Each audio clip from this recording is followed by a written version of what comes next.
Polresta Denpasar bersama jajaran Polsek mengantisipasi maraknya kenakalan remaja di Jalan Taman Pancing Pemogan Denpasar Selatan. Kepolisian mengoptimalkan peran elemen si pandu beradat untuk melakukan patroli ke kawasan yang dimaksud pada Kamis 20 Juli malam. Kegiatan tersebut sebagai upaya mencegah terjadinya kriminalitas, juga menciptakan rasa aman dan nyaman di masyarakat.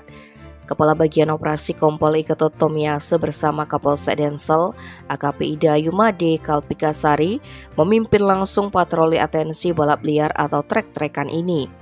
Terpantau masih ada warga yang nongkrong, selain itu ada juga warung yang buka hingga dini hari. Selanjutnya, tim gabungan memberikan himbauan agar masyarakat kembali ke rumah masing-masing. Untungnya aparat tidak menemukan adanya anak muda yang sedang balap liar kala itu, sehingga situasi dinilai kondusif dan aman. Meski begitu, pihaknya akan terus menggelar patroli saat jam rawan, sehingga kenakalan remaja ataupun tindak kriminalitas dapat ditanggulangi. Sementara itu, Kapolresta Denpasar Bambang Yugo Pamungkas menanggapi maraknya kenakalan remaja yang akhir-akhir ini menjadi isu di wilayah Denpasar. Pihaknya bersama jajaran Polsek terus mengoptimalkan kegiatan patroli di daerah rawan kriminalitas.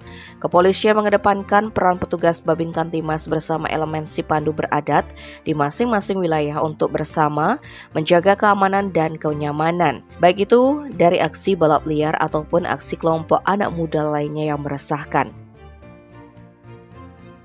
Tim Bali Express melaporkan.